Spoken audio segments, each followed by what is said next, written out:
What a time to be alive. Welcome to the A to Z Sports Big Orange Podcast. I'm Charlie Burris. That is Zach Ragan. Wherever you listen throughout the world, we thank you so much for listening to us. Zach and I talk everything Vols every week here on the Big Orange Podcast. And if you want to listen to us on the regular, go over to the A to Z Sports Podcast Network feed, rate, review, and most importantly, subscribe. If you subscribe, you won't miss the shows when we drop them on Mondays. And go to youtube.com, type in A to Z Sports, and subscribe to us there. And then you can watch the show live at 4 p.m. on Mondays, just like everybody that's rolling in right now is doing. You can weigh in on the comments. It's a ton of fun. And especially now with Tennessee beating Alabama, it's just going to be even more fun. I can't believe this is real. At Charlie_Burris, at Zach TNT, at A to Z Sports, Facebook.com/A to Z Sports Nashville, and A to Z Sports.com for all the stuff that Zach and I write on the internet.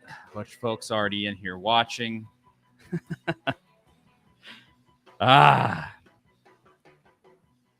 Think you can pretty much surmise what this entire show will be about, and it's not going to be UT Martin. The Tennessee Volunteers marched into Neyland Stadium on Saturday afternoon. They stared across that sideline at the little demon, little Nicky Satan, and they said no more. No more! And they beat the Alabama Crimson Tide 52-49 in one of the most seminal, exciting, incredible, tantalizing, fantastic games that college football has ever seen. Frankly, I don't know who could provide analysis that's different than that, but that was one of the best college football games of all time. Come and fight me. And the Tennessee Volunteers were the victor in that game. Absolutely incredible. Zach, what is up, man? How are you? You know, it's been almost 48 hours, and I don't feel much different than I did Saturday at 8, 9 o'clock, whenever it was that, we're celebrating. It's still surreal, and it's still just as exciting as it was right when that kid went through the uprights. I can't believe it actually happened. I mean, I knew the team was capable of doing it. We talked about it last week, how they could beat Alabama, and we knew they could beat Alabama. It was just actually going out there and doing it, and to put 15 years of misery behind you and to get that done and to fight the way that they fought, to get out to a big lead. Alabama storms back, takes the lead on 2 different occasions. You have 2 really bad mistakes, the interception from Hooker that wasn't his best throw, and then the fumbled handoff, which I still don't know necessarily if that was on Hooker or Jabari Small, but it was some miscommunication there where Small thought Hooker was going to keep it. And in that moment, I thought the game was over. I mean, we were texting, you and Austin Stanley, and we all thought the game was over at that point, just because it's Alabama. It's like, okay, here, this is what they do. They keep a game close even when they're not at their best, and they find a way to win. And this time it was Tennessee that found a way to win. So it was just the way they won. It had us on the edge of our seats to the very end, and that right there is what leads to a celebration like what we saw. I mean, that is the epitome of college football. I have in my life watched. I mean, we're all college football junkies probably. If you're watching this show, I think we've probably all watched some of the incredible games that have happened in the history of CFB, and it's so often Tennessee has not been involved in it, and it's so fun to watch from the outside when it is something as insane as that game was on Saturday.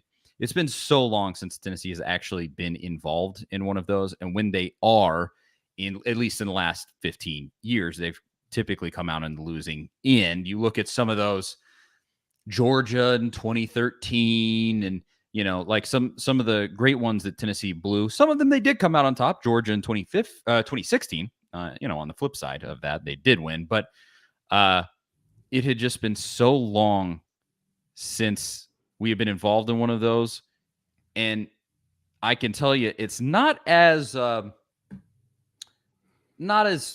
enjoyable to just sit and watch when your team is on the line.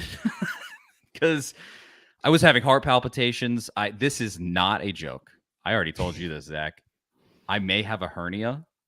Woke up on Sunday morning, have some abdominal pain. I got a little bulb in my stomach now. So that's great. Tennessee football may have given me a hernia. But at least you didn't tear your ACL like one Tennessee fan that was on That's true. Yeah, fan jumping up and down in celebration towards ACL, posted that on Twitter. That was pretty funny. And that sucks for that guy. Sorry. Hope for a speedy recovery there. But it is so stressful, but the release after that win, in my adult life, I haven't felt anything like that. Winning the SEC championship in basketball, I was at that game in Tampa earlier this year, and that was unbelievable. I mean, we stood there, we went, we finally did it. But this was just because with basketball, you've been having good years lately. Just the pent up. It was cathartic is the right word. Just the release of the 20 years of everything going wrong, and you've righted the ship in such a big way, was just unreal. I mean, my wife cried.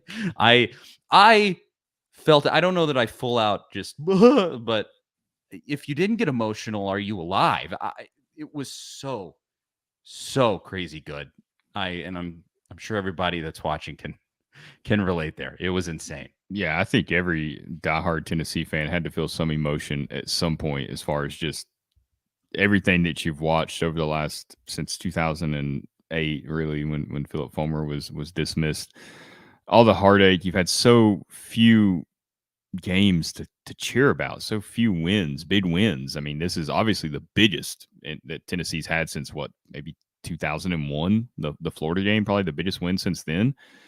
And really the closest that Tennessee fans have had is that Georgia game in 2016 with the Hail Mary, where it was just kind of, you had given up and you thought a loss was going to happen and they pull it out. But even that doesn't compare to what happened Saturday night. Like, there's no comparison. The fact that it was in Knoxville, a whole new generation of Vol fans get to have that moment like fans had in 98 when they beat Florida and they tore the goalposts down. Like, you get that moment now. This is your moment that you'll have that forever, no matter what. Everybody will remember this game. You'll remember Jalen Hyatt playing at just an insane level. I mean, doing something we've never seen at Tennessee, doing something very few wide receivers have ever done. I mean, Devontae Smith, a number 10 pick overall, did it at Alabama. Torrey Holt, a Super Bowl champion, did it against Florida State in 1997. I mean, it's just not something that ever happens. So just the way the game unfolded made it that much better. I think it was an exciting game. Like you said, I had people texting me that aren't Tennessee fans. A lot of them not even like diehard college football fans, just people that are kind of casual watchers of the sport, texting about the game. Like, this is the most insane college football game we've ever seen. Like, this is wild. And I thought Brad Nessler, that did the game with Gary Danielson, did a great job at the end as they were signing off. And he said something like, if you don't like college football and you watch this game, and I don't know what else to tell you. I don't know what else there is. This is it. Yeah, this is as good as it gets. And it really was. I mean, that's, even if you're not a Tennessee fan, I felt like every other SEC fan was right there with Tennessee in that moment, because everybody loves seeing Alabama lose. And then on top of that, you got Georgia fans, and we've seen this already, calling the Georgia game, Tennessee-Georgia game, the big one, not their game against Auburn that they'll play later this season. It's the one against Tennessee. And, I'm not going to say Georgia fans are like, oh, we're going to lose that game, but it's on their radar, and they know it's a big speed bump in their quest to repeat. And that is not something I thought we'd be talking about before the season. Not at all. It's just so totally incredible. And we're going to break it all down. We got videos. We got, I mean, you have everything to talk about with what just happened in the stadium alone, the experience that the people that were there had on top of the football game. Obviously, we're going to talk about the football game too. But before we get to all of that, got to tell you about our amazing sponsor, keeping this show going, Superbook Sports. Can you beat Vegas this football season? Superbook Sports gives you the chance every week to go head-to-head With the best odds makers in Vegas, no fancy computer algorithms, no guys across the pond setting lines for American sports, just the best team of odds makers in the business behind the counter at Superbook in Las Vegas. Plus, Superbook features some of the best odds boosts and promo bets you will find anywhere. So download the Superbook Sports app or visit superbook.com and start your battle against Vegas right now. Visit superbook.com for terms and conditions. If you have a gambling problem, call 1-800-889-9789. That is Superbook Sports. Of course, the Tennessee Volunteers covered. They were a 9.5-point underdog in this game. Hopefully, some Tennessee fans bet on the Vols, won some money. Let's just get right into the actual game. And I think a good place to start here is actually something that happened today.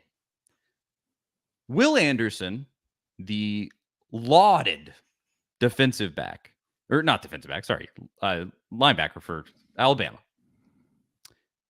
is doing press conference today.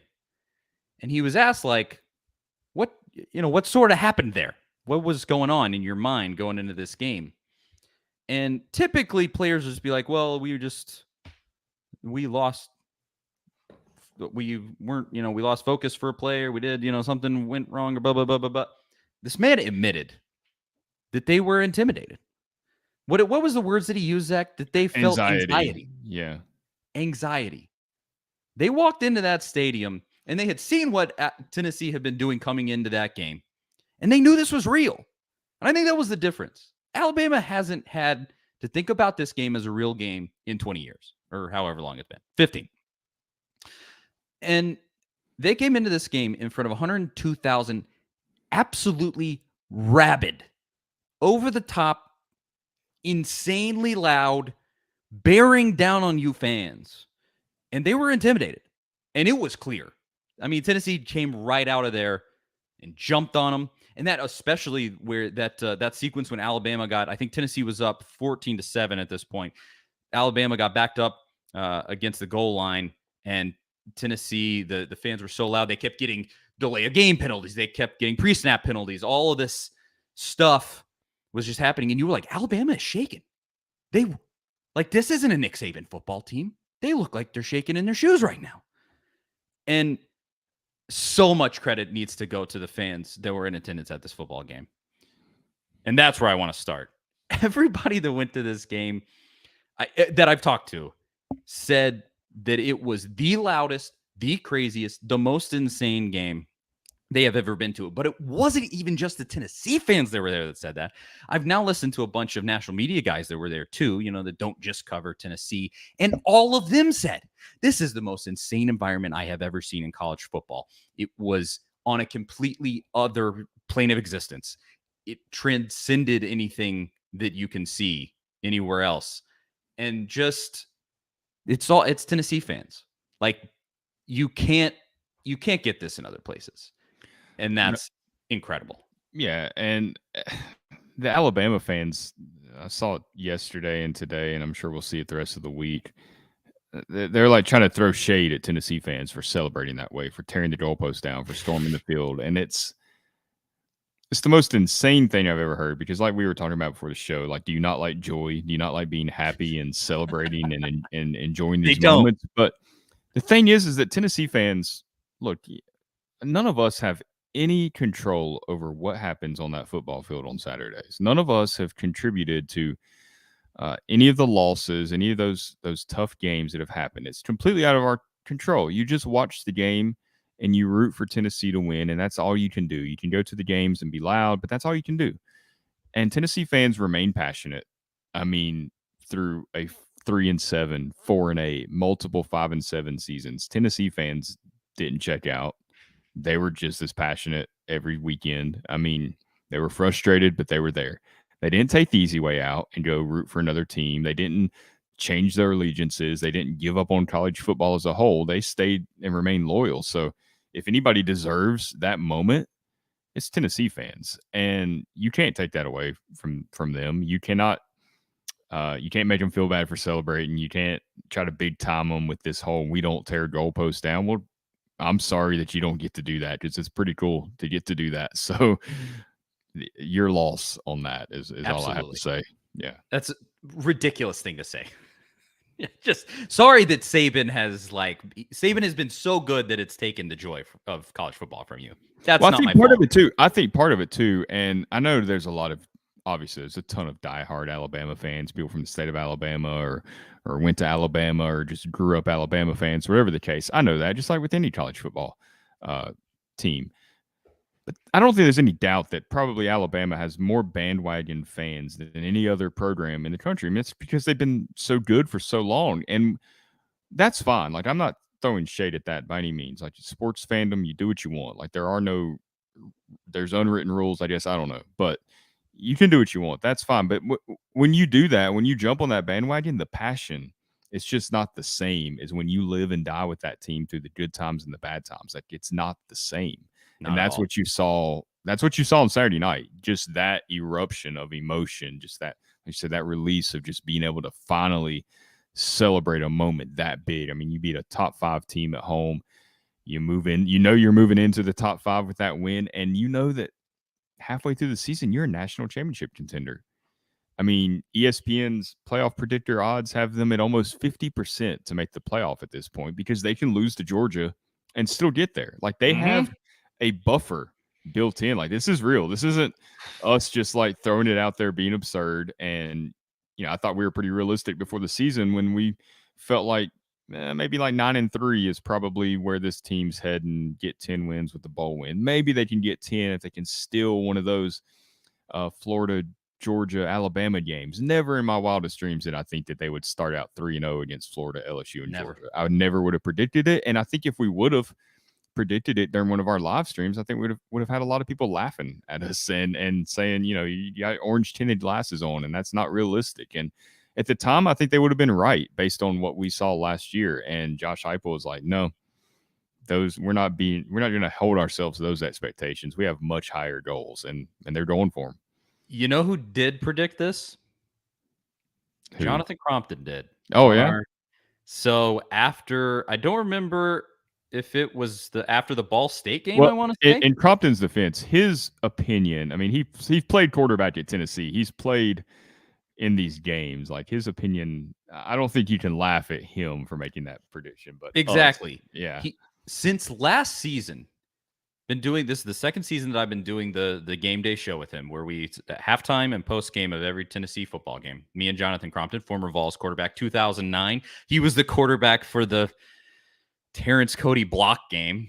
And he, after the Ball State game, he said 11-1. And he said, it was something to the effect of, I don't know if the loss will be to Georgia or to Alabama, but this team is that good. And going back to last season, he said that he thought that Josh Heupel was the guy. And I was like, I'm just not sold yet. I don't know.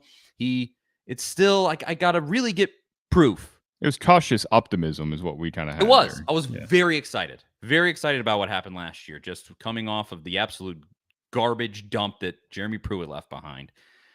I was excited, but never did I think that it would be like this. I think I predicted 8-4 before the season, and I think your wheels flying off, just exploding, terrible scenario at this point is 9-3. I mean, maybe 8-4 is total disaster at this point. And 9-3, the total disaster scenario at this point is a better season than Tennessee football has had since 2007.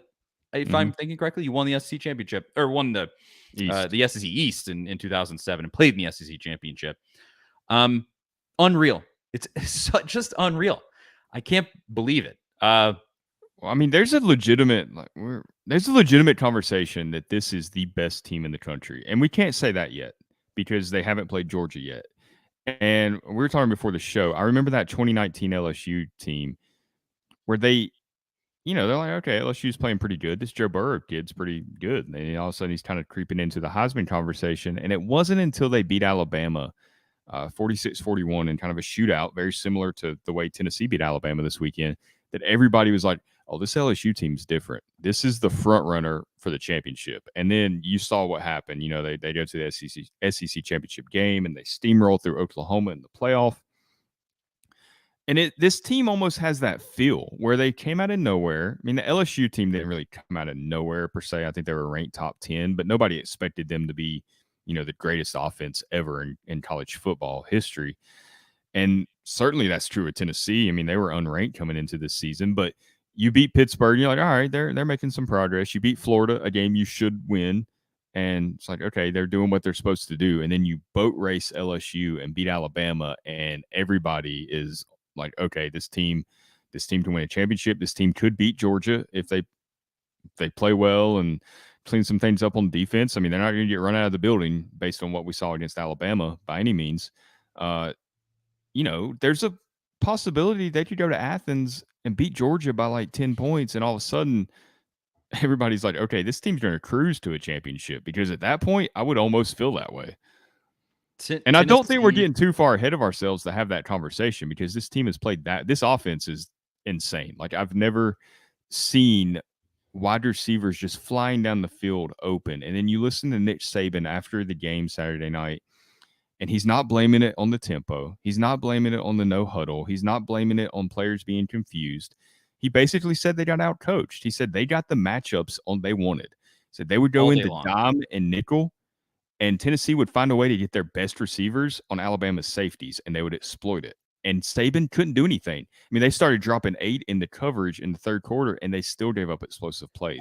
Like make no mistake. It's insane. Here. The defensive backs for Alabama, that's Nick Saban's. He's a defensive back guy. Mm-hmm. And famously, he like coaches them one-on-one, and that's his history as a coach. And Tennessee just lit those boys on fire, annihilated them all day long with impunity. It didn't matter what Alabama did, and Saban had no idea how to stop it. No idea. I've never seen anything like he was this. At a loss. He was at a loss for words after the game. What were the stats? Like, there were so many broken records in this game. Starting with like Jalen Hyatt. I mean, it's one of the greatest wide receiver performances ever in a college football game. And it's only been done a few times as good as he did it in that game. And then it was the most points scored on Alabama since 1907, and only one other game in the entire history of Alabama football involved another team scoring more points than that. And do you know who the other team was? Did you see this, Zach? Was it Vanderbilt? I think I saw that. I believe, if I'm thinking correctly, that is who it was. Way back. Yeah, obviously. Well, did I say the year 1907 or whatever?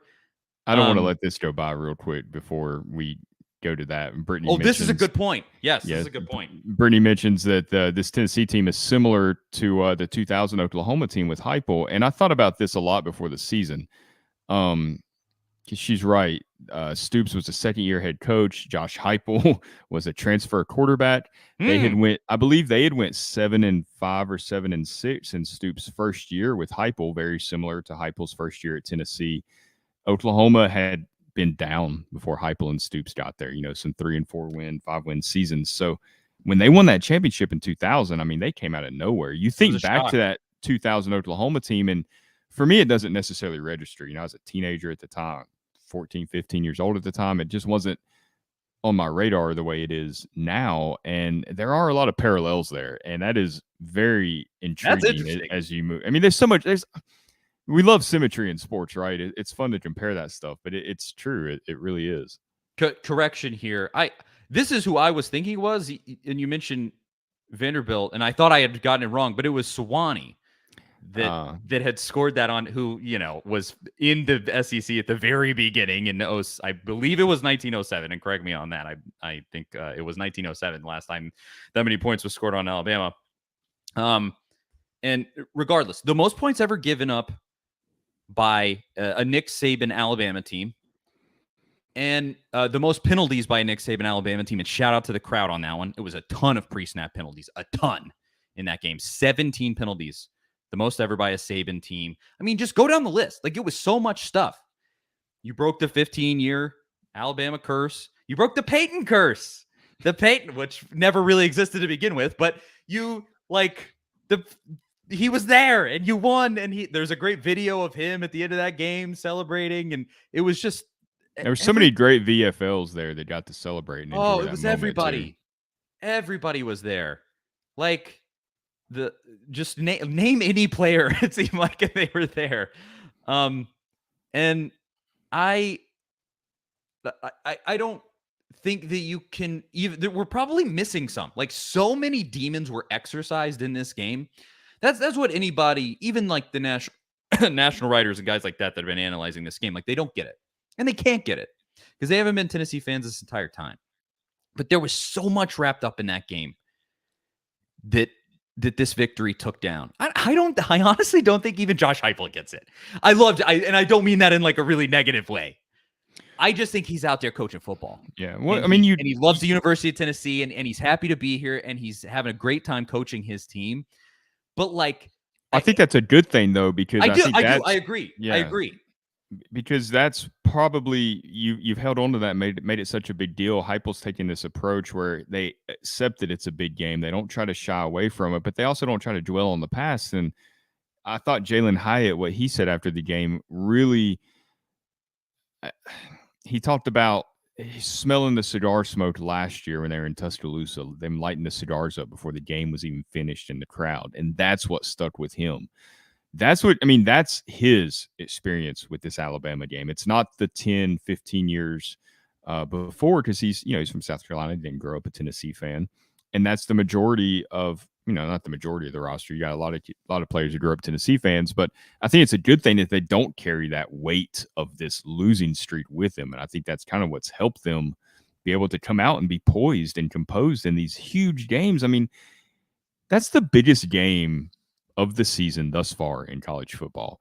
And Hendon Hooker looked like Patrick Mahomes out there. I mean, that last drive with 15 seconds to go, and I was like, we texted, it was like, oh, they could score here. But I think deep down you're expecting overtime. Like you're expecting a pass to fall incomplete or somebody gets sacked and you go to overtime. I mean, it almost looked easy for him, and it wasn't easy at all, but it looked that way. Like that's just how composed he was in the pocket. And that's what NFL quarterbacks do. I mean, that is not, I don't think we can I feel like we're not giving him enough credit for what he did to get Tennessee in the field goal range, because it really was incredible. He had no room for error at all. One drop pass, taking one sack. He had a hand in his face on that last throw of the Brew McCoy. I mean, it was just extremely impressive. And I already thought Hendon Hooker was a great quarterback, but what he did on those two throws just took it to another level for me. Yeah, it was a completely next level. And let's get into the actual, like, what happened in this game. We're talking at kind of a 1,000-foot view of the meaning of this game. Let's talk about what actually happened in here. And before we do that, I do want to mention Matthew and Mark right here of the Jesus' disciples. I was about to say. They're both mentioning recruiting here. Mark brings up Cardinal Tate. Matthew said, just think about how this will help in recruiting. We're going to talk about that. Don't worry. The recruiting is in here. This might be a long one. We'll be here a while probably. Because yes, it is incredible for recruiting. But in this game, so you come out super, super hot. Mm-hmm. And you're blowing them away. I mean, they were up by 18 at one point, and you're expecting. I mean, every sad, angry Alabama fan after the game was like, "You blew an 18-point lead, and it took 17 penalties." They were through their tears, gritting teeth, trying to rationalize how they lost to Tennessee. You were expecting a comeback from Alabama. You win. It's not gonna be this easy. It's not gonna be this easy. It's the greatest coach of all time. You're up by 18. You shell shocked them. But this is Nick Saban. Like, they're going to come back. And they did. And all credit here to Bryce Young.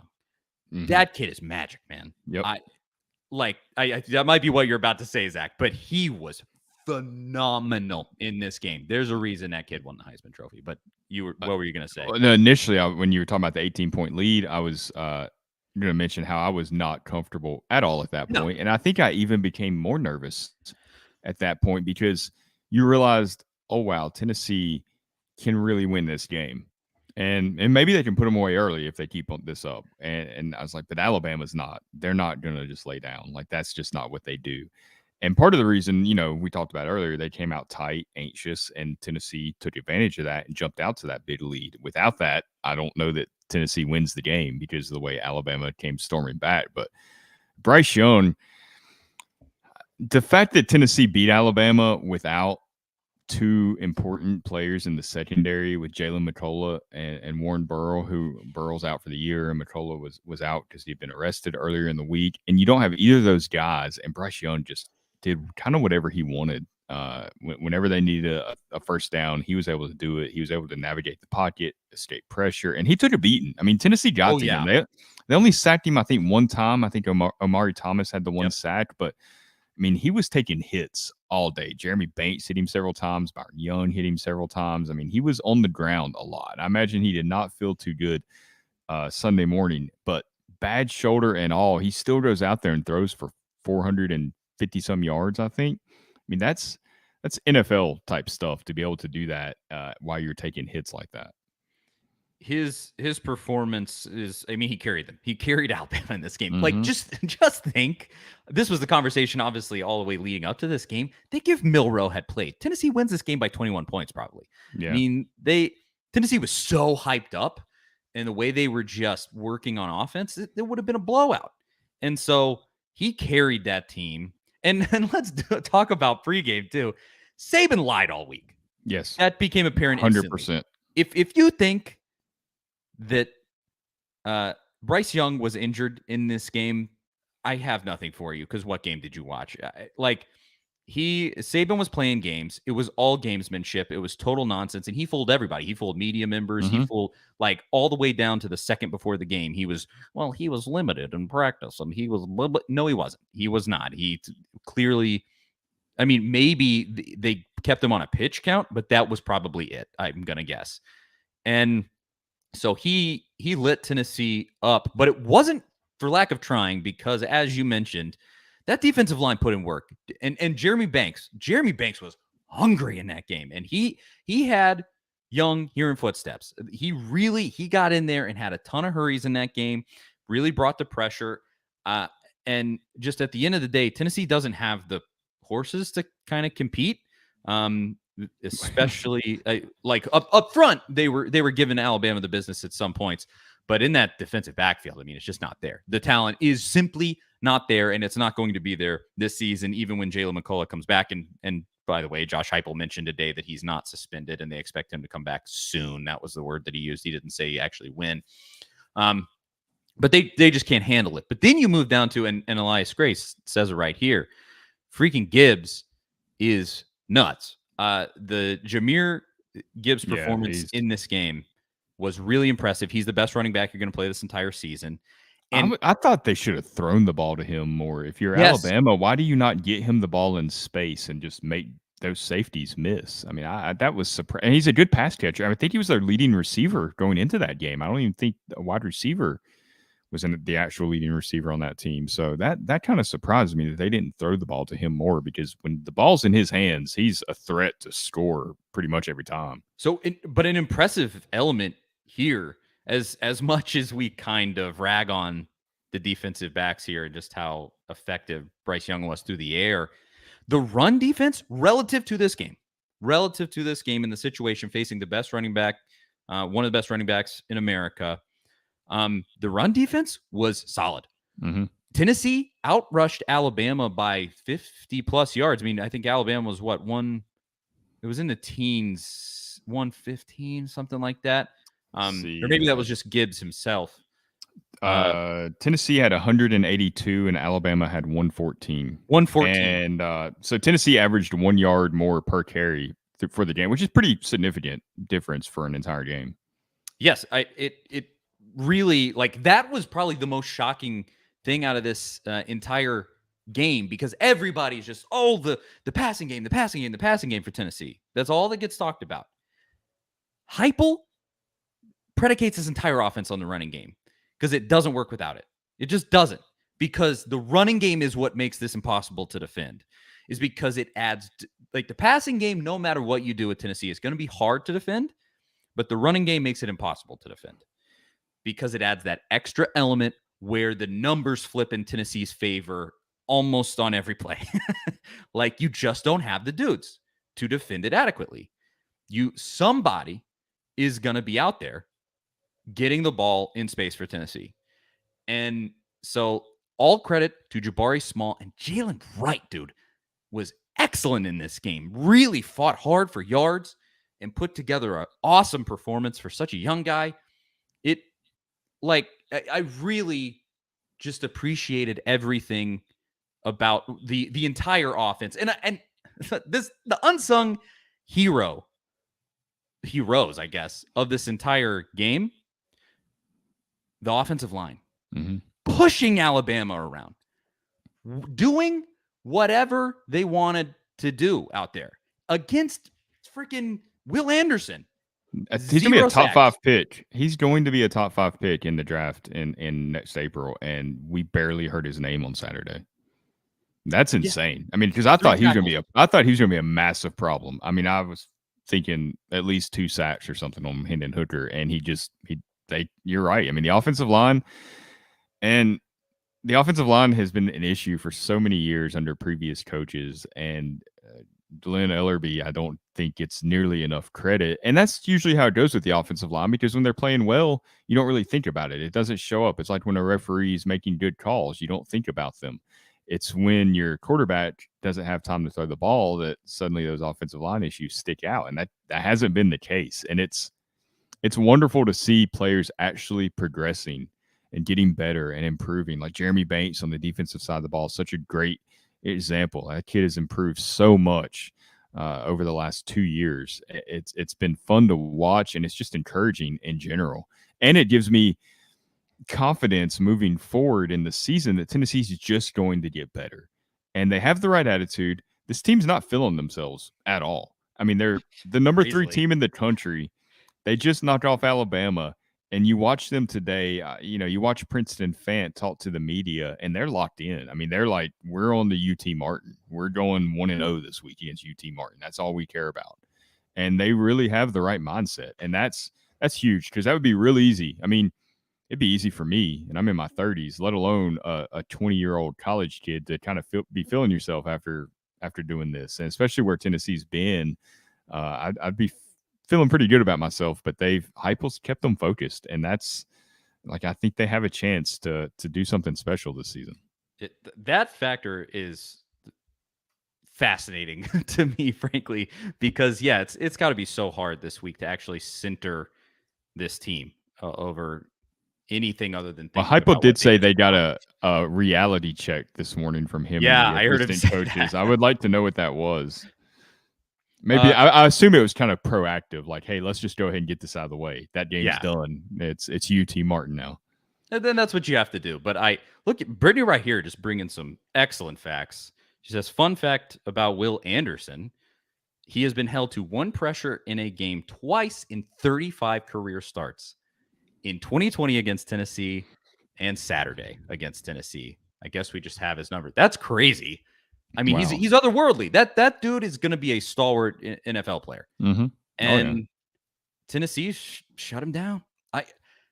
I don't think that every performance from Tennessee's offense is going to be that insane, what we saw from Tennessee on Saturday, because you go, especially like you go to Georgia, best defense in America, or arguably one of them. It's not as good as last year for sure, and you're going to be on the road, and maybe you'll have a tougher time there. It's not always going to be that just hot knife through butter, but all of the pieces are there to be effective against absolutely anyone. There is not a team in America that won't have a hard time with this Tennessee offense, period. The defense is another story, but this offense is, I mean, it's what more do you say? It is the number 1 offense in America. Statistically, it is the number 1 team. Statistically, and that was going to be the theme of this show. Is Tennessee the real number 1 team in America? I think it's too early to say that. Like I tweeted it after the game. Tennessee has a case. Their resume is good enough to be number 1. You've beat 4 ranked teams. You've beat 2 of those teams on the road. You're scoring at a really high level. I think they have a case, but I don't think that's an argument that you can I don't think that's a hill you can die on at this point, because Georgia is it's kind of like it's Georgia until somebody beats them and it's not them anymore. So you got to beat Georgia to get to that point, unless Georgia slips. I don't know who Georgia has coming up, but unless they slip up in the next 2 weeks, that's just where you're going to be, assuming you beat Kentucky and take care of business there. I believe Florida is a game for them before they play us. So you'd have to check me on that. But that could be an interesting matchup. I mean, I know Florida has, kind of struggled, but it's not like they're like Anthony Richardson's still electric. I don't know if you saw his 87-yard touchdown run that he had against LSU. That was ridiculous. Like that's special. And Anthony Richardson, he showed it against Tennessee. He had a big game. Like he has those flashes. And I'm not going to say Florida's going to go beat Georgia, but I think that game could be more interesting than people think, especially after watching that Missouri-Georgia game where Georgia had a lot of trouble with a Missouri team that they should have blown out by 40 points. Yeah. There's kind of 2 points of view in terms of talking about who's the number one team. I mean, like with statistically, obviously, like Tennessee has the number one offense in America. Like, okay, there's that. But when you're talking like AP poll, there's sort of 2 points of view where you can go like I test where you go, okay, Georgia has the most talent and they look to be the most complete and like quote unquote powerful team, maybe. And you can use it that way. Or you can go, what have you done? And that's the 2 points of view. And I'm much more of a what have you done person.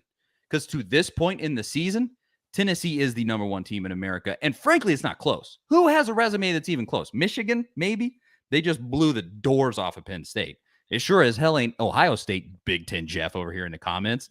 Ohio State's playing a freaking pillowy, fluffy little schedule. Not Michigan State. Well, they do have to play Michigan eventually. They do have to play Michigan, and that'll be the game. And I think Michigan will probably win. And that's something that Austin Stanley mentioned this morning on their morning show with A to Z Sports this morning, is that the top four right now, Ohio State, Michigan, Georgia, Tennessee, they all play each other. Like Tennessee and Georgia have to play. Ohio State and Michigan have to play. So this thing's going to kind of sort itself out through those games. Those are going to be massive games. Yeah. But just to my sensibilities, Tennessee is the number one team. Are they the most talented? No, they are not. Are they from the, like I said, the eye test or whatever? Are they the most powerful team in America? I don't think they are. You look at Georgia and you go like, they just have a 5-star at every single position on that football team. And most of them play like 5 stars. Not all of them, but most of them do. And so, yeah, you looked at it, you're like, okay, Georgia's number one in that way. But in terms of what have you done this season, it's not close. Beat Alabama, beat LSU on the road at LSU, beat Florida, beat Pittsburgh, did it all. And then you have, like, I don't think, speaking of Big Ten Jeff here, no fan base outside of Alabama in the last few days has been louder than Ohio State, because what a bunch of insecure people where they just go, wait, there can't be, because Ohio State's always funny to me. They hang out on the peripheral because they're in a fake conference. They're in the Big Ten. Nobody respects the Big Ten. It's a joke of a conference. And it's just so funny because they want so badly to be like, but we've played. No, you played Illinois. You played Illinois. They are right now, at least. Do what? Illinois is right now. That's true. That's true. Hey, shout out to they weren't Vila. at the time. Yeah. They also lost to Indiana though. So yeah, exactly. So, but no, the Big Ten is fugazi. The Big Ten in its entirety is Ohio State and Michigan. That's the Big Ten. Like, it's nonsense. And they play. You're gonna go play Northwestern. Go play Maryland. Like, give me a break. Shut up. Nobody cares about you and your dumb opinion. And you're absolutely just. It's absolutely absurd. And they're just, they're so Tennessee. I saw somebody say, they were like, if Ohio State played Tennessee, it would be 62-20. No, it would not. It wouldn't be. That's stupid. That's really stupid. That's not what it would be like. They're just so mad at the fact that there is another team interloping on their spot. We're number 3. That's what Ohio State says. Hold on, that's supposed to be us. We're the team that's worse than Alabama and Georgia. Well, guess what? Tennessee just beat Alabama, the team that you'll never play because you're not good enough to get there to that game. Well, in some years they are, but not this. They get blown out usually. Yeah. So they're just so mad, and it's funny. But I just think, in terms of resume this season, it's not close. I don't think you can even debate that. But what you can debate is who looks the best. And yeah, it's probably Georgia. They look like the best team overall. But do I think that Tennessee can beat Georgia? Yeah, I absolutely do. It's going to be extremely hard. But it's doable. And I honestly think play styles, it sort of plays into your hands to some extent. Yeah, I don't think Georgia can keep up off. I mean, Tennessee's defense secondary is bad enough that maybe they can. That'll help offset some of that. But Georgia's offense is not this explosive, go out and score 50 points the way that, I mean, they can against bad teams and they can kind of exert their will on teams. But if Tennessee's defensive line plays the way that they did against Alabama, I mean, they're not gonna run the ball effectively as they have against some of these other teams. So I'm not going to say that at this point that Tennessee's going to upset Georgia. We got a few weeks until that game, and we got Kentucky, Tennessee, Florida, Georgia, and we'll kind of have a better idea after that. But I don't think it's necessarily a hill to die on just yet with the number one thing. I'm like you. I think Georgia. I mean, I think Tennessee has the better resume, but I just think they're the defending champions. They haven't slipped up yet. And until they do, you just kind of get that respect until another team knocks you off or you lose. And I get it. I mean, that's just kind of how it goes in college sports. Yeah, it is what it is, and you'll get your shot. That's how I look at it this moment. Resume, Tennessee's number one. Eye test, Georgia's number one, and you're going to get your shot. That game is coming. Then you got to be Kentucky first, and again, that's sort of another conversation that we're going to have next week. But yeah, that's not a game you can overlook by any means. Kentucky. No. I mean, they're still a solid team, and their defense is pretty good. Yeah, it's really not bad. They played well against Mississippi State. They totally shut down Mississippi State. I think for what it State scored like 17 points, and one of those was a defensive touchdown, I think. Yeah. So yeah, you can't overlook that. But I mean, just in terms of Georgia, like Tennessee has the number 10 rushing defense in America right now, and that's what Georgia does. They run the ball on you as much as they can feasibly, and they're not great passing the ball. So it's kind of a good matchup for Tennessee. Josh's comment here, because he says, can we appreciate that in year 2 of Heupel, we're arguing that Tennessee should be ranked number 1, and we have a legitimate argument. That is something that I've been trying all day to wrap my head around. And I've thought, like, am I being absurd? Am I like going too Tennessee fan on this? I'm trying to look at it from an outsider's perspective, but like you said, it's all there on paper. Like they do have a legitimate case, and it's I don't know, it's just still mind blowing to me. I love this from Matt Mars right here. He says the Georgia game will probably have the oldest combined age of starting QBs in college history. Yeah, because I believe Stetson Bennett is also 24. Well, he's the only guy older than Hendon Hooker by a couple of months, I believe. So a combined 50 years old between them. They're like the same age as Lamar Jackson, who's been in the NFL for 5 years, it seems like already. Wow, that's crazy. Yeah, well, that's, it's kind of putting the cart before the horse sort of conversation, but it's interesting. And it is, I love that point about this conversation, is that all credit to what Josh Heupel has done, that he has put Tennessee in this position where this is what we're talking about.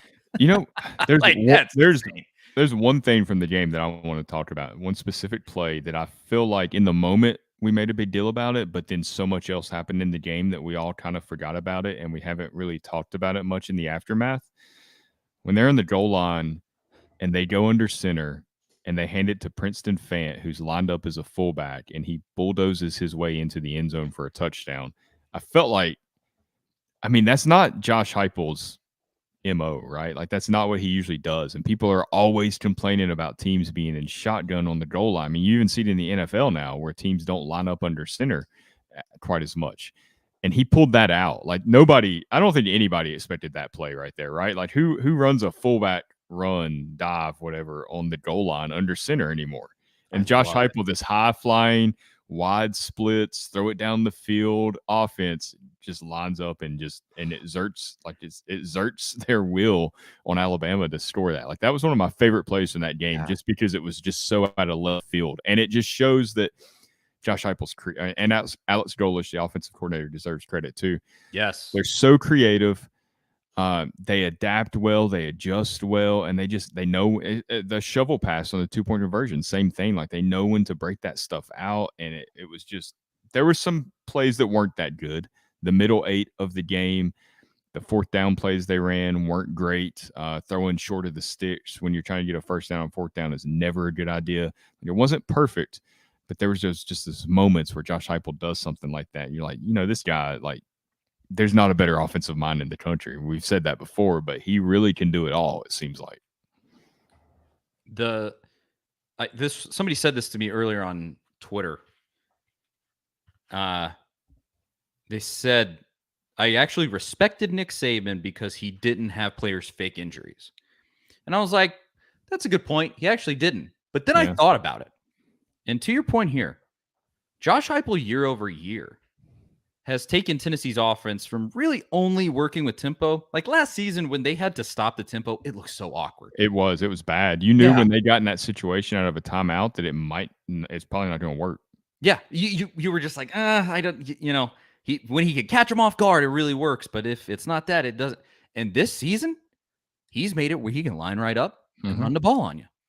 Or run. The one that I have probably loved the most is that shovel pass, the one that they ran for the 2-point conversion and the 4th down conversion last week. And he's just getting creative. He's going all over the place and making sure that they can move the ball in short yardage, non-tempo situations, out of timeouts and things like that. And if they have a fake injury, Tennessee can still move the ball. Like, he's mitigating these problems. And that's probably the most beautiful thing to see out of Heupel this whole season. Well, it was our biggest concern in the offseason, right? I mean, that's what we talked about a lot this past summer. So to see him address that stuff and it get better, we just haven't. We're not used to that. We're not used to that at all. We're used to the same problems being a problem again the next year. Yeah, and this is a good point too. And this is I'll give credit to a coach that I've criticized a bunch in the past here. But Justin Simmons comments and he says, can we talk about the special teams? They played lights out. That is true. You recover the muffed punt. Obviously, you win on a field goal. And I got to give credit to Eckler. I have ripped that guy a new one before because it has been one of the sloppiest units on the entire team. And in the last few games, they have stepped up. The special teams have been very solid. And the fact that they're just trusting D. Williams on punt returns. Now, if the DBs can't play better, you're not going to be returning a lot of punts. You only returned one in the entirety of that Alabama game. But the fact that they're just like, here, you're back there now, that's really, I actually love that so much because they're just giving guys assignments and saying, don't let us down. And I think that empowers kids where you give them that responsibility and they go like, all right, I'm not going to screw this up for you, coach. I got this. And he's been great. He had a phenomenal return against LSU. And as long as he doesn't get into muffing punts or anything like that, I just credit where it's due kind of all the way around. I think even with as much as the defense has gotten chopped up, like Tim Banks deserves credit too, because the defense is doing enough.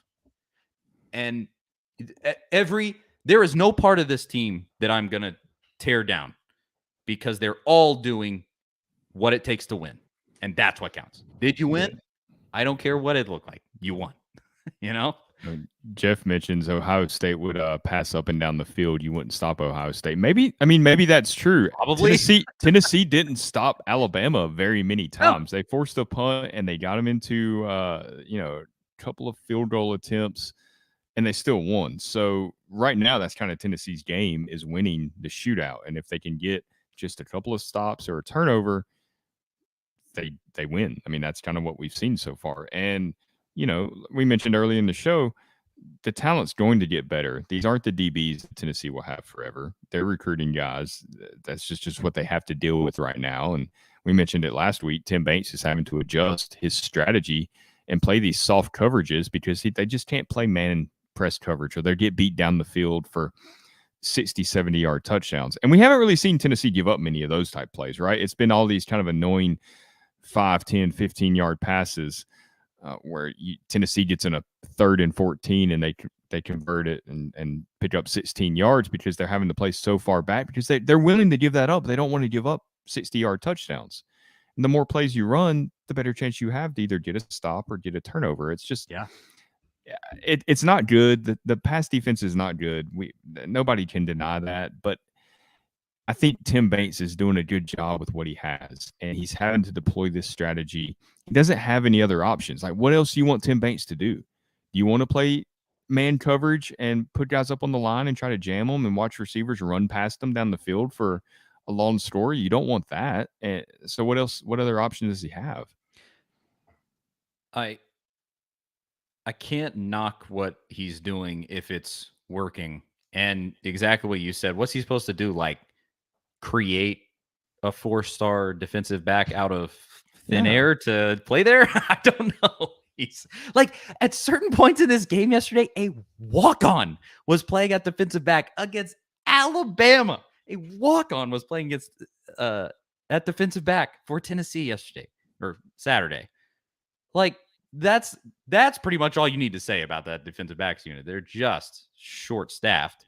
I know I see Tommy here in the comments. He says, "Get this troll out of here." I assume talking about Big Ten Jeff. We like Big Ten Jeff. It's okay. He's fun to go back and forth with. Tommy, do what all the other Tennessee fans do and just block him. He gets blocked a lot. And he deserves it, frankly. But he gives us fun talking points about how stupid Ohio State fans are. So, anywho, I guess I'm trying to think what else was there in this game before I want to talk about recruiting. We want to get to all of that. But in this game, well, I thought the most impressive thing for me was just the way in the second half, after Tennessee got out to that big lead, Alabama, they come storming back and they threw some pretty heavy punches at Tennessee. And it felt like the momentum was sucked out of the game there in the middle part of the game. I mean, the crowd died down a little bit there where Alabama started getting some momentum. It just kind of felt like it was trending the wrong way. I mean, we're all texting about it. We're tweeting about it. You can kind of feel it. But Tennessee never let up. Like, every time Alabama threw a punch, Tennessee punched right back. Even after Hendon Hooker threw the interception, even after the fumbled handoff where Alabama goes up 49-42 in the fourth quarter, Tennessee goes right back down the field and scores to tie the game. Like, they never lost their poise. They never lost their composure. They never let Tennessee or Alabama hit them in the mouth, and that was it. Like, they didn't back down. And that's huge. That was a heavyweight fight. Like, that's outside the game against Georgia. You're not going to play in a bigger and more intense game than that. And though every kid on that field kept their composure, and they didn't back down at all. They showed no fear playing against a team that they haven't beaten 15 years, a game that has usually been a blowout. It could have been a blowout, and they stayed right in it. That is culture. I mean, that's the culture that the staff has created, and the players have bought into it. Like, the players deserve the credit. I don't think the players get enough credit, really. Like, we give all this credit to Josh Heupel, and he's the architect of all this. He's the one that has built this or created this environment. But without the buy-in from the players, I mean, when you see these guys and you hear them talk and they're holding each other accountable and they're going out there and they're executing on the field and they're believing in the game plan, they're all on the same page. Like, without them choosing to do that, and nobody can force them to do that, like, this doesn't work. So I don't think we can forget about the players on the field actually being the ones that really deserve the credit here. Absolutely. What you're saying is really, I think, like, Heupel's defining trait. Everything is about the team as a whole. Nothing is about him as an individual. And it was funny today. I don't know. Did you watch his press conference today? Like, the whole thing? A lot of it. I watched a lot of it. So I don't know if you picked up where a reporter said to him, and he wasn't being, I don't know who the reporter was, and he wasn't being a jerk or anything like that. He was just kind of making an observation. It's like, you like to deflect back onto the players, the praise. And he's like, Yeah. I'm not deflecting. Like, he was real quick to cut him off and be like, I'm not deflecting. That's how I feel. And that, that's what we do. So it's not just this, like, I'm out there saying it in a press conference to look good. Like, that's just who he is. It really is. Because even like, we had at my house, we had like the entire family and some actual like family friends and different things here. A couple of people that weren't big football fans, they were like, why do they only show the Alabama coach? And why are they only showing like Bryce Young? Like everything was just Bryce Young, Nick Saban, blah, blah, blah, blah. And I kind of said, like, I think Heupel would love it that way. I mean, the answer is that it's Nick Saban and Bryce Young. Bryce Young won the Heisman Trophy last year, and it's Nick Saban. I think after this game, that might start changing a little bit. It'll start shifting in Josh Heupel's favor. But I think Heupel would like it that way because it's not about him. He just loves the team as a whole, and it's one of the things that I think has gotten him here and what makes this whole operation work really well. I did want to bring up Brittany in the comments. She had some awesome comments today. She said, one of my favorite parts was Jeremiah Crawford puking and using it as an intimidation technique against Alabama's D-line. that was one of the... I should have had that clip ready. Yeah, if you haven't seen that, it's out. It was on Sports Center. I was watching Sports Center yesterday morning or this morning, I can't remember.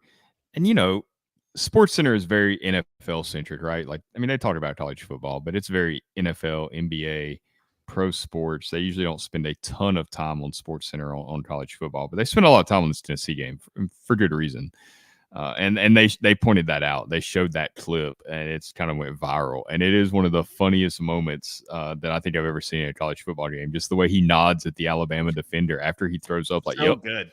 Yep, we're coming. And the Alabama defender looks like, who is this guy? You're like, what a psycho. No wonder they had anxiety. And dude, Crawford is like, he is the embodiment of the next man up mentality that Heupel has created. He went in and added a great performance on this offensive line. Obviously, we were showering them with accolades earlier. They really just were a brick wall in front of that Alabama defensive line. And he's a backup, at least according to the beginning of the season. It kind of seems like at this point, they said it before the season started, but him and Mincy are 1A and 1B. Like, it really is that way. And he's come in with the whatever problems Mincy's been having. They've been super vague about it, but he's come in and put in great performances, and it's that next man up mentality. And also the walk-on playing defensive back against Alabama in some of the biggest moments of this game. Just that mentality and the continuing to punch. We've already mentioned this, but I think some of the biggest moments in this game, where in years past Tennessee would have completely folded, Hendon Hooker's interception, the defensive effort right after that interception was so huge. They stopped Alabama. And it was a really big point in that game because that's where things can fall apart. Mistake can fall apart. And then the fumble 6, not that long after that happened, that we did already say this. That's where old Tennessee teams would have just gone, all right, packed it in, been done, and they came back and punched them right in the mouth. And it is that Heupel mentality of like the perfect example in any given game for Tennessee is when Tennessee will make a big play. Jalen Hyatt over the top, 40-yard gain. And what Jalen Hyatt does not get up and do a dance and do all, brag about it and get in everybody's face. He hands the ball to the ref and he gets ready to go. No, that kid's laser focused right now. He's on a different level. And that's the mentality, is that they go, okay, hey, we fumbled that ball. Let's go back and let's punch him in the mouth. Let's get this thing back in our control and control what we can control, because that's over with and that's done with. And let's move on and look at what it got you. And probably the part of this game that I want to talk about the most that we haven't yet, and I'm glad that we had this conversation because I wanted to bring this up and I had forgotten. At a baseline, Josh Heupel outcoached Nick Saban in this game, I think, in a big way. Nick Saban had no idea what to do against that offense. And then in terms of coaching decisions in big moments, Heupel made the right decisions and Saban made the wrong decisions.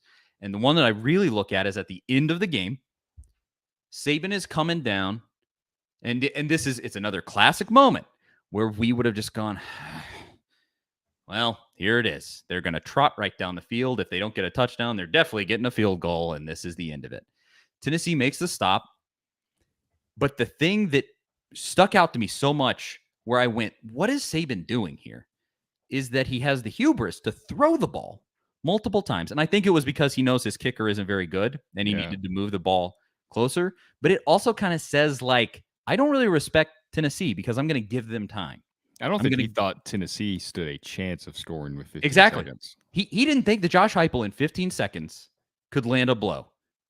And so he throws the ball. He goes, I got to move the ball downfield. My kicker's not that great.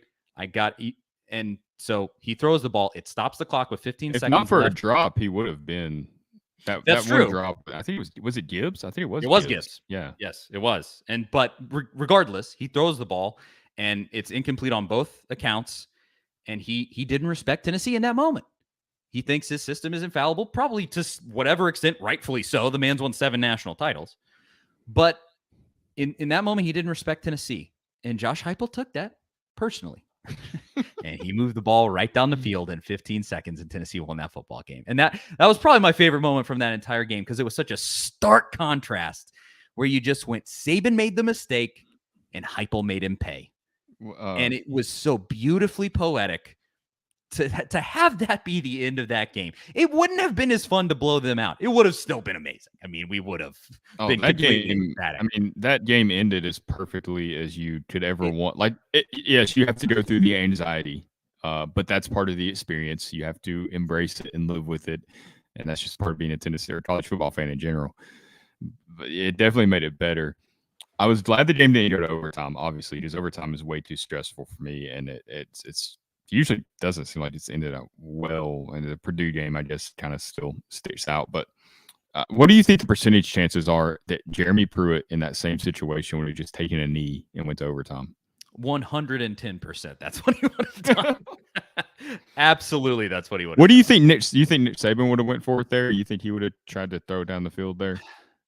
That's a good because I mean that is a risky thing, because when you risk strip sack fumble, that's what happens a lot of times in those situations where a guy just comes free, and it's almost like when they rush fewer guys. I don't know, that just seems to happen a lot, and it's like this anticlimactic ending. So I think a lot of coaches would have went conservative there and just took it to overtime.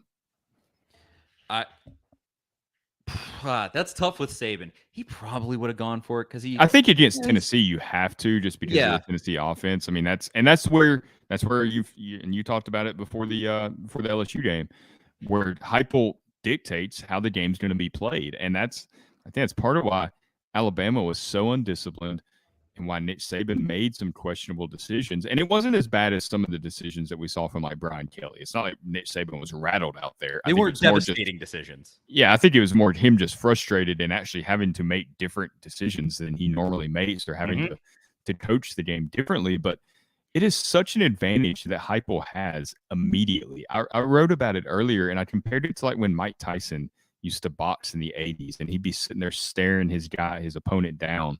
It's like that guy's beat before the bells even run. And that's almost how it feels with Tennessee, where I don't know if it's so much the intimidation factor, but it is like they alter your game plan so much that you're not playing your game anymore. You're playing Tennessee's game, and that just feeds right into what Josh Heupel wants to do.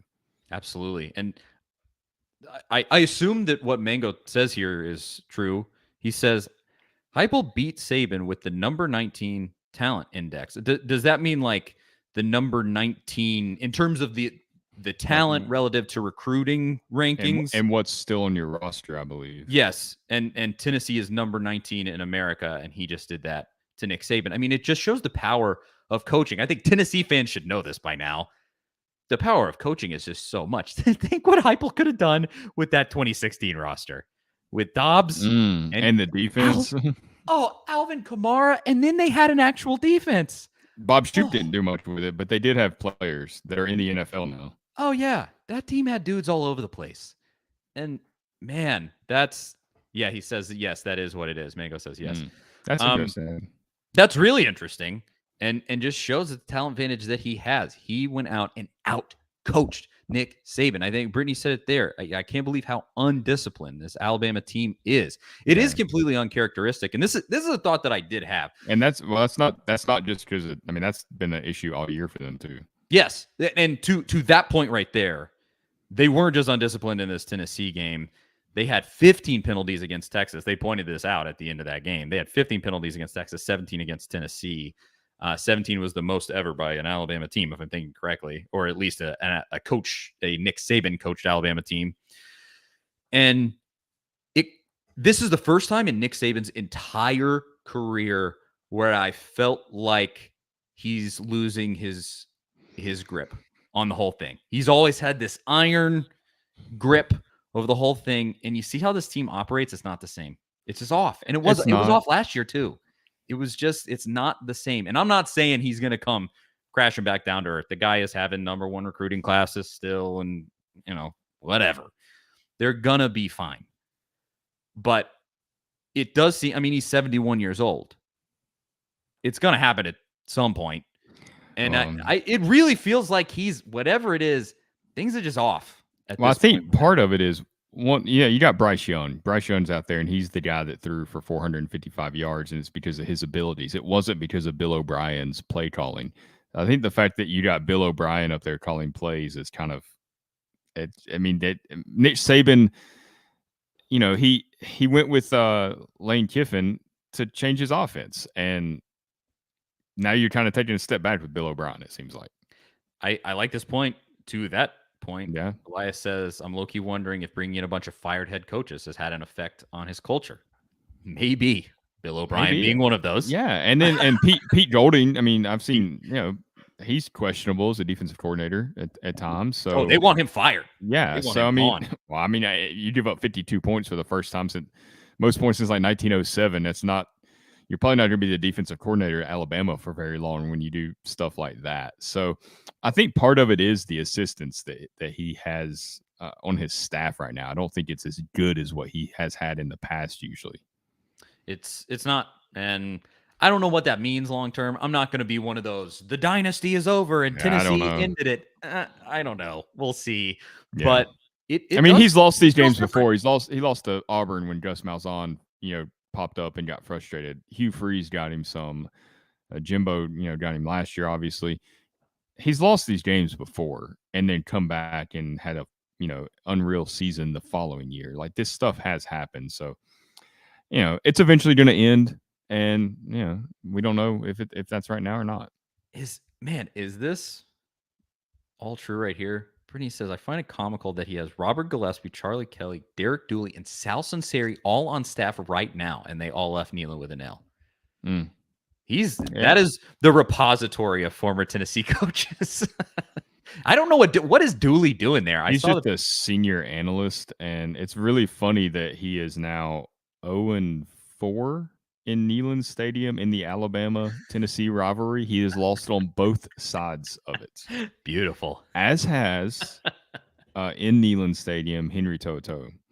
That's true. Actually, I'm sorry. Derek Dooley's 0-4 in the series, period. All those games weren't in Neyland. But Henry To'oTo'o in Neyland is 0-2 in this series. We would be remiss to not mention Sir Henry. Look. Did you see his post-game presser? Oh, I did. Ooh. He's a college kid, and he made the decision that he felt was right for him. And, it was all falling apart with Jeremy Pruitt, and so he left, and so did 30 other guys. But, there was so much in this game. Most of it we've already mentioned, but it was just so poetic, just so full circle. Everything about it, the way the game ended and all the curses broken and everything. And it was like the symbolism of this whole game was just wrapped up into the Henry To'oTo'o situation, because he represents, he's the Pruitt era, like, as a person. Like, everything kind of got pointed to him because it was, he arrogantly made that video this past week, and it was like they were trying to throw it in our faces, and it did not work as intended. No, it did not. And it clearly really motivated Tennessee in that game, because after the game, Princeton fan made that video and said it's just business, and he did. Even Hendon Hooker didn't go that far with it, but he made like a kind of business, it's just business type comment in his post-game presser as well. So they had that up there on the bulletin board all week. You could tell. After the game, though, when he said, "We'll see him again," that got me. I love it. I love it. I love it so much, because that is what Tennessee Alabama is supposed to be. Yeah. That is exactly what it's supposed to be. It's supposed to have postseason implications. You want to see them again. You want to go play Alabama again in the SEC championship game or the playoff, wherever it is. Like, you want these games to mean this. You don't want it to be, oh, we hope we beat Alabama in our 8-4 season. Just to say you beat Alabama. This is what you've been dreaming of. This is what we've been talking about for 10 years, is playing in these types of games, winning these types of games. And to see that comment from Henry Toto after the game, though, we'll see him again. That just, I don't know, it just really stuck with me. Like, okay, Tennessee is back where they're supposed to be, playing in these huge games. This game is personal, it's intense, and it means something deeply to both sides, not just because of the guys that you know across the field, but because of what it means for the rest of your season. I love it. I mean, I love that part of college football and just what it means to, that's the passion of it right there, right? I mean, that's why you watch these games and get so excited. So I like it. I like the rivalries. I know everybody feels a certain way about Henry Toto, and I totally get it. But at the same time, just like Lane Kiffin, running off on Twitter half the time, I think it's good for college football. Lane is kind of acting like the Steve Spurrier of this generation in a way. So that's what makes college football great to me. Yeah. A lot of people have been making that comparison to 90s Spurrier. I love it because what he was doing back then was shocking to people, where they went, what is this air raid that he's doing? And it was so effective, and he won national championship with it. I do appreciate we actually have an Alabama fan here. That's brave of you to pop in. And they said, I'm happy Tennessee might be back finally. Competition is good. I've always wondered, if you're an Alabama fan, right? You've been so dominant since Nick Saban arrived. What is it? How do you feel when you go into these games and you're going to win by 30 most years? Do you even get excited for the game? Because that, to me, isn't fun, but for so long. I mean, it's almost like watching Tennessee, like when they play UT Martin this weekend. That's not going to be this exciting game. You want to see them go out and do well and put up 70 points, of course. But it just feels like you get complacent, right? Like it just becomes not that big of a deal when you win a championship or when you beat Tennessee and Alabama or Georgia and Florida or whoever is on your schedule. I've always wondered what that mindset's like. Like, don't you kind of want some of these close games so you get that emotional feeling? I mean, they're so clearly just like dead inside with this whole thing. I'm sure early on with Saban, they're super, super hyped. And in year 2, he had a year kind of like this, actually, like Tennessee is having, where they had a rough year in his first season, and then second season, they snapped right into it. Mm-hmm. And they won a championship in his third year, and they were it was a go from there. I mean, it was that quick. But since then, I mean, you win all the ones that he's won, and you can just tell, like, Saban even complains about it from the podium, about like people showing up and being loud and stuff. Like, they're jaded. They're completely jaded. Right. They're How so could you used. Not be? Yeah, they're so used to the winning that they almost don't. They have the talking point like, well, we don't go and tear down the goalpost. Well, that's sad for you, because that was the coolest, funnest thing I have ever seen in my life. It was incredible. Oh, and to that point, I wanted to show this. Like, this is again another thing that I'm glad we ended up skipping over it a little bit, but I wanted to show when we were talking about the crowd in Neyland Stadium. That was just so unbelievable. I had one of my best friends in the entire world. A bunch of my good friends were down there, but one of them found his way onto the goalpost being carried out of Neyland Stadium. I showed this in the post-game show with Crompton, but just on my phone. But I ripped the whole video now, and I have it. And just to see, like, just think of how jaded you have to be as an Alabama fan to see what I'm about to show here and go, well, at least we don't do that. Well, you're lame. That's stupid. Because look at this. Hey, baby! Let's go! Let's go! Let's go, baby! Let's go!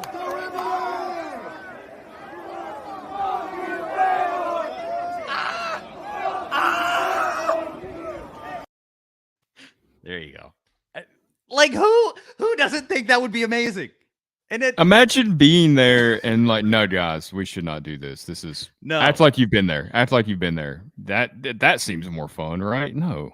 Yeah, and like Mark says, an earthquake was recorded during the game. It was so loud and raucous and crazy that it registered as an earthquake. And it says the first time it's happened because of a college football game since like 2013, which is Wow. I don't know who keeps those statistics. It sounds like something somebody just said, but College football seismic sounds good to me. Yeah, sounds good to me. Hey, that's just another thing. That another record kind of that Tennessee broke there, and that one, all the credit goes to the fans. Like the entirety of this game, and just at every single level, was everything you could have wished for and more. We haven't even talked about my favorite thing from the game. Okay, yet, by far, it's Josh Heupel, the CBS post-game interview. He gets handed the box of cigars as Dixieland Delight starts playing with the field covered in Tennessee fans. That is one of my favorite things that I've ever seen in my entire life in all of sports. And I live for these moments. Like me and my son, he's 10 or he just turned 11. We will sit down and watch YouTube videos of great sports moments, great calls, just all these historical moments, because I want him to see that stuff because he enjoys it, and it's just a thing that we share and do together. So I just love these iconic moments. It's just one of those things that I really enjoy, and that was one that I will never ever forget as long as I live. It was perfect. It was Danny White or whoever was in charge of deciding to play that song after beating Alabama. Just kudos to you. It was the cherry on top of an incredible game, and it's just that scene will live with me forever, no matter what. That I think more than anything else gave me as a fan the feeling that I think is similar to being a player. Because if you're a player, you went and physically took that game, and you did it. But as a fan, like, you can only do so much from the stands, and you can have fun celebrating after. But that gave the fan, like, you went and you snatched Alabama's chain, and you went, we're going to just take this from you. No more of this. This has been cute for a while. I mean, what I want to see is the next time they play that. Are they going to still play that? Because I don't know. I have to imagine it's I believe, and in the comments, correct me if I'm wrong, every game between the third and fourth quarter, they play Dixieland Delight, and they do the they'll keep playing it. They'll keep playing it. They're not going to stop because of that. But are they, the next time it is played, are they going to boo and be like, turn this off? I don't know. Because Tennessee held it so much over their head of just going, it's about Tennessee. This is a song about Tennessee. Well, I mean, it was we took that from you. It's like to me, it was like Tennessee saying, no, Alabama, this, what you're seeing right here, this is a Tennessee Saturday night. Not what you do in Tuscaloosa. This. Exactly. There's no Tennessee Saturday night in Tuscaloosa, Alabama. Nope. Unless you're the typical Alabama fan, you can't read a map. Sorry, that was a low blow. It's good. Yeah, I don't regret. No, I take that back. I'm not sorry. Yeah. Well, let's finish with this because I promised that we would, and I mean I think we've covered almost everything, man. We've kind of been all over the place, but it's only because so many things happen, and it really was. I mean, you think about like that 2009 Alabama game where it was like 12-10, and that was just a defensive slugfest. This game was just full of excitement and just a very different vibe. And there's just a lot like that you think about that you miss. I mean, I've rewatched the game once already and picked up on a lot of things that I missed watching it initially. I'm sure if I went and watched it again, it would be the same. Oh, wait, is this a Kentucky fan in the comments right here? Because this is the only person that would say this is a Kentucky fan. They said, y'all still have Georgia and Kentucky, and I can't see y'all beating Georgia. And Kentucky is 50-50. Is that a joke right now? Kentucky, my man. I mean, Kentucky is 50-50. Did you 52 points against Alabama and 50? Anyway, we'll talk. And the game, and that game's in Knoxville, and it's in Neyland, and it's gonna be at night. And in a almost certainly a blackout game for Tennessee, where they're going to wear the black uniforms again. We'll see. That's not confirmed, but we'll see. Bro, come on. Oh, it might be a Georgia fan. Okay, so they're just hopeful. Maybe Kentucky will beat them before we have to play them. That would be better for you, probably, but we'll see. Is it possible to lose to Kentucky? Absolutely. Oh, yeah, it's definitely 50-50, possible. 50-50. Come on. Yeah, I don't think it's a toss-up game by any means. Tennessee's going to be favored in that game, I bet, by at least 10 points, if not more. It'd be a double-digit favorite, unless Tennessee plays close with UT Martin or something, which I do not see happening. All right, so to finish, before we will do a prediction for UT Martin because we have to. It's part of the show. but recruiting in this game, a bunch happened. Tons of huge recruits were at this game. Ones that are really massive and obviously saw that incredible game and probably kind of got Tennessee on their mind, but probably aren't going to choose Tennessee. That one specifically being Samuel and Pimba. I think Georgia's still the favorite there from what I've seen. But one I think you probably took the lead on with this game, and it's just a great example of how impactful this is on recruits in general when you play a game like Tennessee did this weekend and win at the highest level, is a David Hobbs, who, let's see, according to On3, a 5-star defensive lineman, the number 3 defensive lineman in the class of 23, number 2 player out of North Carolina. Tennessee now, as of today, the odds-on favorite, according to On3, their little prediction machine they have, Tennessee is the favorite to land him as of today. But really, outside of just talking about individual players, and we'll talk about Cardinal Tate too in a second because there's some movement there. But outside of that, there is literally not a better scenario that you could think of for Tennessee recruiting than what happened this weekend. We mentioned this with Florida, and Florida was unbelievable enough, just the environment that was there, and you got the win. But this, are you kidding me? You cannot do it better in a regular season game for Tennessee. Who would it be? Georgia? That's the only other one. You did the thing. You beat the final boss in terms of how good you could make a recruiting effort for Tennessee. Like, they did it. And this, please, God, have a seismic shift for Tennessee's recruiting, because it has to, right? It has to. Yeah. And also when we talked about storming the field, do you think, that's great for recruiting as well. They know Tennessee doesn't do that often. They rarely. It was a huge game. But do you think a single recruit saw those goalposts come down and thought, this is horrendous? Who would do such a thing? No. I'm offended.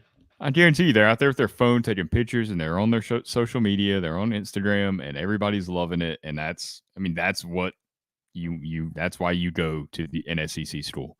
You don't go to an SEC program like Missouri because of the electric crowd. You go there because that's just who took you, or you connected with the coaches. But if you want to go play SEC football, you want to go to the big time schools. And Tennessee has always been a big time school, but now they're showing they're going to play in big time games. And that's going to, I think it has to have a huge impact on recruiting. Why? How would it not?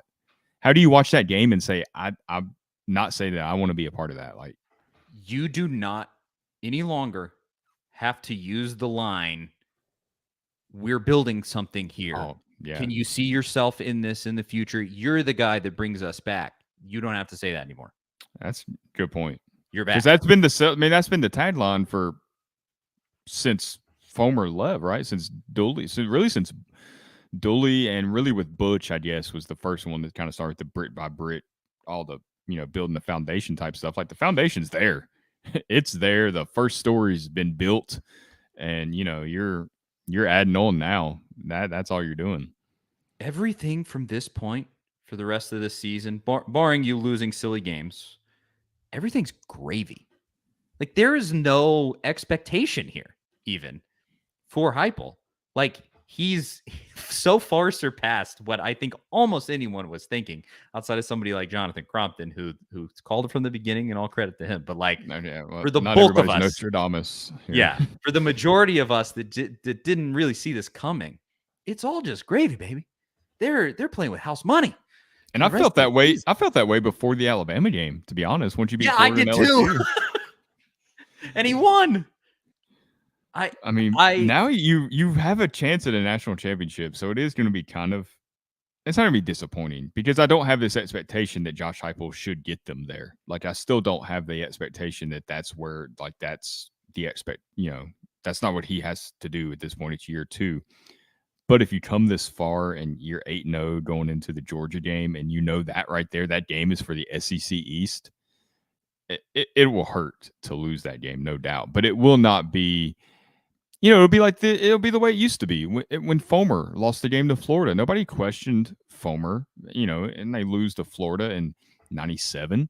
Nobody's like, okay, this isn't the guy or something like that. It just happens, right? It just happens. Like, you're going to lose those games. And moving forward, Alabama's going to beat Tennessee again. They might beat them next year. I don't know. I don't think Tennessee's going to go win 10 in a row against Alabama. Like, this is going to be a back and forth series, just the way it's supposed to be.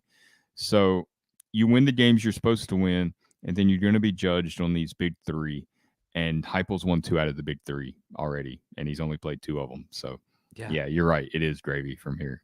It is. And that's what you get to bring to recruits, is just go like, where can we go from here? The sky is the limit, because without great players like you, speaking of him speaking to a recruit, like, without great players like you, we're already doing this.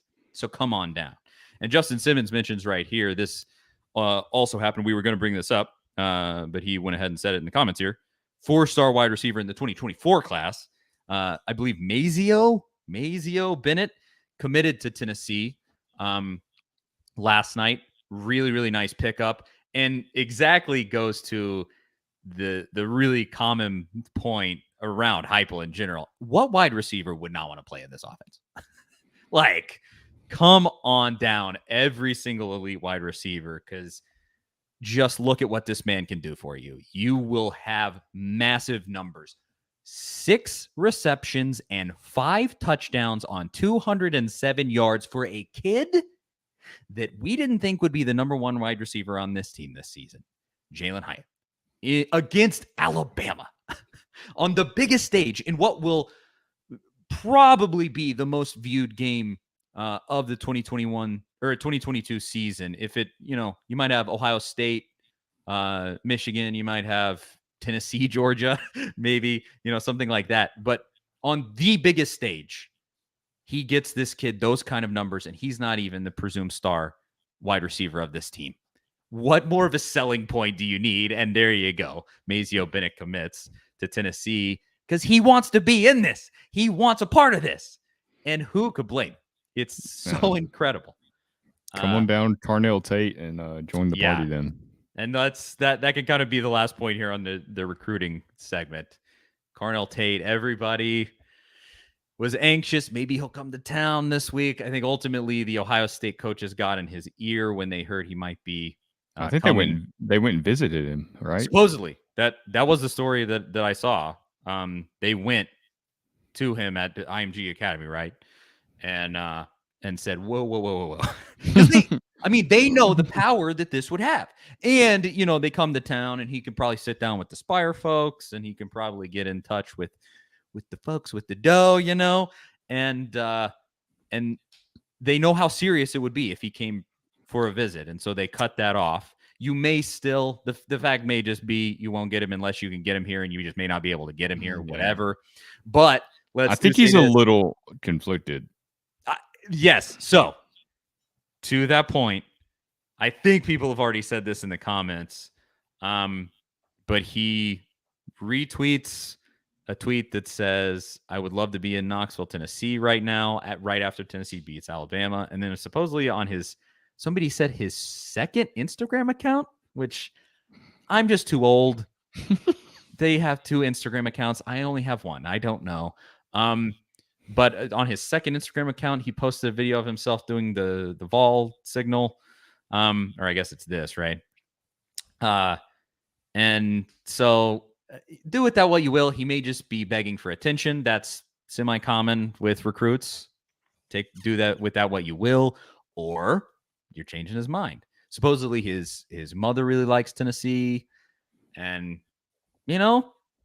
money talks. Maybe just keep tugging at that line and see what happens, because he's not over till it's over. Coming up. Well, it says it's not over till it's over. We'll see what happens in December when he decides to sign. I would lean towards him going to Ohio State, but I do think that he's somewhat conflicted. He wanted to go to Tennessee, got talked out of it. Wanted to come visit Tennessee, got talked out of it. Throwing all these kind of signs out there. Typically, this doesn't go in Tennessee's favor when stuff like this happens. We've seen it before with guys, and Tennessee gets kind of left at the altar at the last moment. this has a different feel to it. I'm not about to predict that Cardinal Tate's going to flip, but it would not shock me if it ended up happening. Just Tennessee's made a great impression on him. They've done everything possible that they could do. Josh Heupel literally cannot do anything else. You've went 6-0, beat Florida, LSU, and Alabama in the same season in front of these awesome crowds. You can't do anything more to have an impact on recruiting. You're still time crunched. You're still time crunched with the 2023 class. Heupel hasn't been here long enough. He beat Alabama, and he hasn't been here long enough to have a long-term relationship with a lot of the guys in the 2023 class. That's insane. 18 months or whatever it's been, and he beat Alabama. I can't get over it. But he still hasn't had the adequate amount of time that you really need to build relationships with these kids. What happened on Saturday truly will pay dividends 2024, 2025, 2026. You're showing those kids what can be done here. Oh, yeah, and all the 14-year-old kids watching at home that are going to be 18-year-old 4 and 5 stars, that's all they saw if they watched ESPN at all on Sunday That's how you morning. flip the script. Yeah. I mean, that was the lead story. I mean, this morning, I was watching the Today Show this morning, just had it on while I was doing some work. They're talking about Tennessee storming the field and being fined. They don't talk about college football on the Today Show. Never. And they weren't the only team that stormed the field. TCU stormed the field as well. They didn't mention in a really TCU. Great game. If you didn't see highlights, they didn't mention TCU one time this morning, but they talked about Tennessee. Tennessee was right there. So that's how you do it. You're right. I do. Well, I just love it all. Everything about this is just working out so beautifully. What more can you even say? This will take us out of the recruiting segment. That's pretty much that as far as recruiting goes. But one more thing before we get to guessing the score of the UT Martin game. We would truly have missed an opportunity if we didn't mention this right here. And again, another Alabama fan in the comments. Very, very brave. This person says, the Vols recruited their own refs and used the wrong there. Alabama fans after this game, in the most absurd, ironic, tasty, beautiful, hilarious way, blamed their loss on the refs. And if you didn't get a good laugh out of the meltdown from Alabama fans, blaming the refs, folks. I don't know if you can have joy in your life if that didn't just make you so happy. Like, give me a break, you spoiled brats. You're going to blame the refs after 20 years of the freaking SEC office sitting in Birmingham, Alabama, and you just getting your butt kissed the whole time and all of this. I mean, all you got to do is go back to the Texas game earlier this season to see the effect that these refs have for Alabama.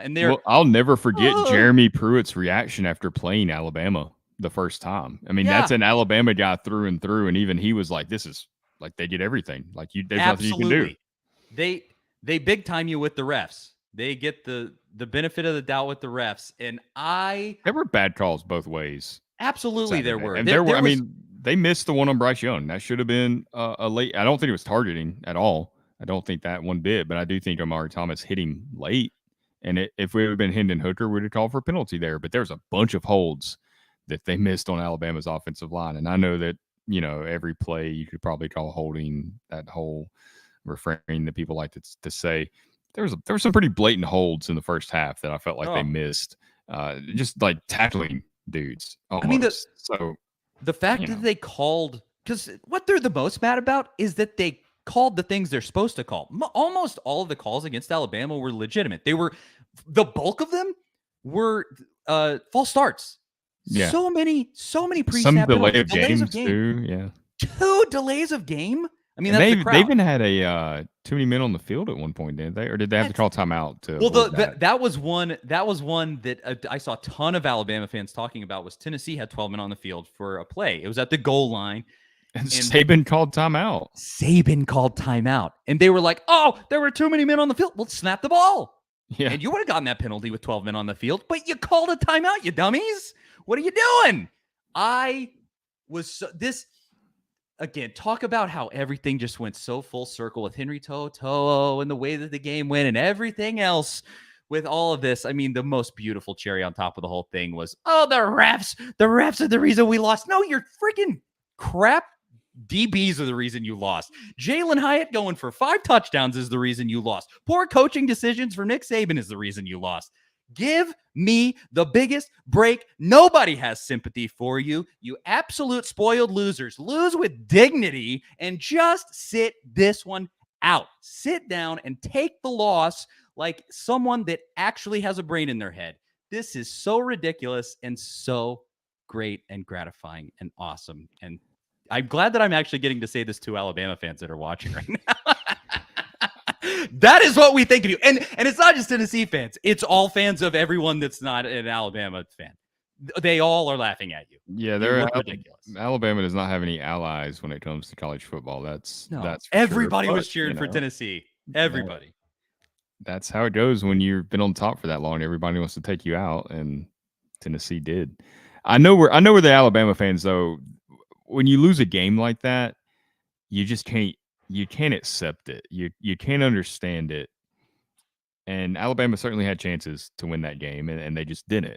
Nick Saban got out-coached, and that's just the way it went. And look, after the Purdue game in the bowl game last year, we were in the same position. We were all talking about the calls, and there were some pretty bad calls in that game.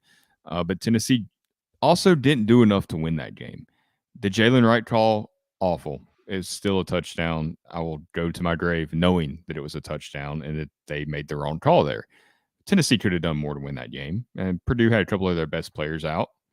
That's just the way it went. It didn't make me feel any better knowing that Jalen Wright got robbed. Like, that didn't make the loss sting any less. But in that moment, it's kind of what you cling on to, I guess, to kind of cope with it before you move on. And I don't think I really moved on from that Purdue game until Saturday when they beat Alabama, and I could not care less about that Purdue game anymore at this point. It does not matter at all to me. Wiped it all away. Yep. All right. I think we got to stop somewhere. Yeah, I got to eat at some point. Yeah, I know. Prediction for UT Martin, Tennessee. Oh. Thankfully, essentially has a bye week this week.